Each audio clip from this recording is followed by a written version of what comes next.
Hello guys, so ngayon Friday afternoon na-deliver na in-order ko last week from Hatsan USA. Nagkaroon sila ng promo, buy one get one, tapos free shipping pa.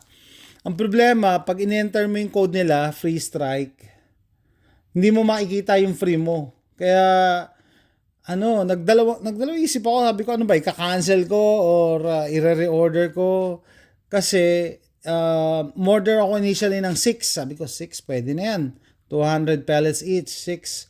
Tapos nagbago isip ko, sabi ko dagdagan ko pa nga isa, ginawa 7. Tapos nag-check out ako, hindi ko alam kung nakuha ko yung freebie. So, in-email ko sila, na-receive ko naman ako ng sagot 2 days ago, sabi nakuha ko daw yung deal. And yun nga, order ako ng pito. Order ako ng pito. Ayan. 7, no? Vortex Strikes. 25 cal.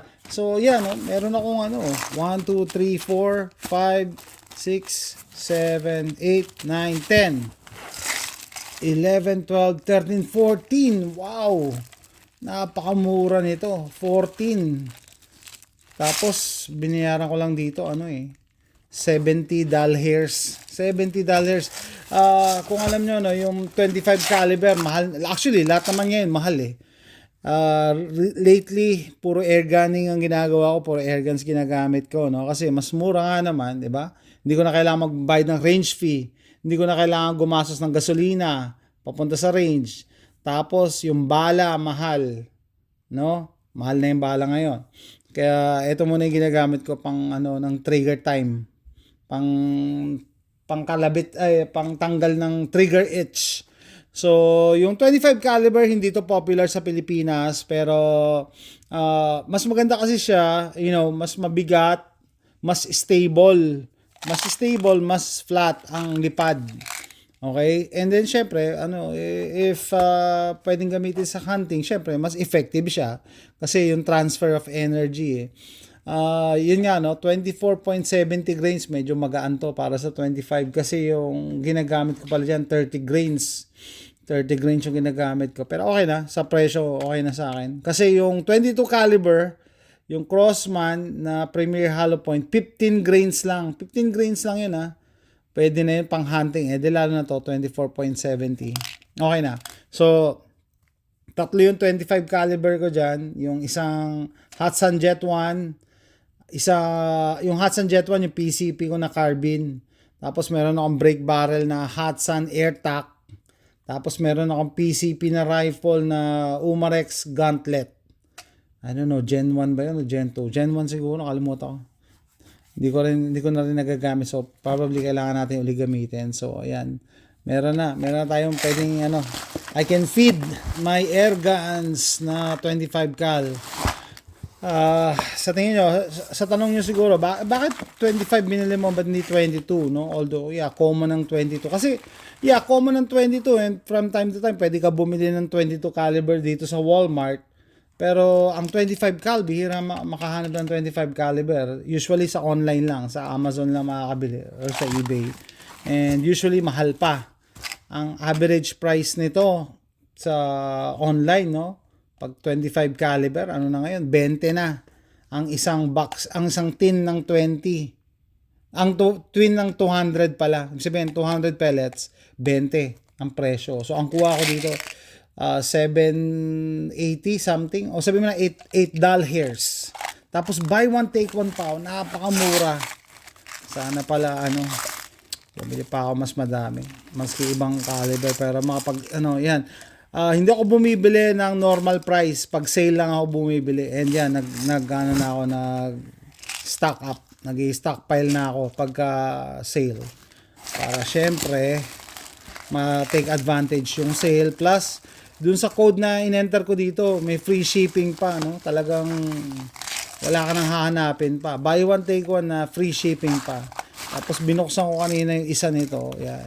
Hindi naman siya pangit. Alam niyo yung mga mumurahing pellets, yung LED lang talaga, walang coating. Ito may coating to kaya madulas, Yan, may coating kaya madulas. Okay. Kaya mas maganda yung may mga coating kasi hindi niya ganong fina-foul yung barrel, hindi niya ganong dinudumihan yung barrel. Tapos sabi nila mas accurate daw kasi aerodynamic, yung hangin dadaan lang, ano lang talaga siya, no? Lilipad siya sa hangin, walang ganong drag kasi nga madulas. Mukha naman siyang premium pellet, no? Parang it reminds me of the Crossman Premier hollow points. Pero ito ano to hindi to hollow point round ano pa pala to round nose. Alam mo to na, sorry na brain fart ako. Pero yung shape nito mas aerodynamic, mas maganda to kaysa sa hollow point. Talagang maganda lipad nito, no? So, swerte, nakakuha ako sa murang presyo. Pwede pang plinking. Pwede rin itong pang hunting. No? Yan, no? Ganda. And 25 grains to. 24.70 grains. Okay? Yung 22LR na Winchester ba or Remington, nasa 35 grains. Yung totoong ano yan, 22LR. 35 grains. Okay, so konti na lang, no? Anyway, pang pabi nga nung pants ko, no? Planking. Yan, pwede na. So, yan, nag-stockpile ako, guys. 14 tins na tigto 200 ang isa. So, 10 times 200, 2,000. 2,000, tsaka 2,800 pellets to. Grabe, 2,800s. Matagal-tagal to. And sabi ko nga bilang prepper and gun enthusiast, ang laki na titipid ko rito. Imagine mo, 200 pellets to. So, kumbaga, 4 na box ng 9mm ang kapalit nito. Magkano lang to, di ba? Tapos, kung ang gagamitin ko to dun sa brake barrel, wala na ako ibang gastos na, or sa PCP, hindi na kailangan ng oxygen. Hindi oxygen, CO2. So talagang pellets lang talaga ang gasto. So matipid. Nakakapag-trigger time ako sa backyard with that very small amount of money. Yan, stockpile tayo ng 22 cal. And meron yata akong stockpile na rin kasi ng mga ng 25 cal. May stockpile na kasi ako ng 22 caliber Dati nung panahong mura pa sa Walmart, every time mag-grocery ako, bibili ako isang tin. Isa o dalawang tin pag mura. No? Nakaipon na rin ako ng madami. 25 cal ang bago pa lang ako sa 25 caliber.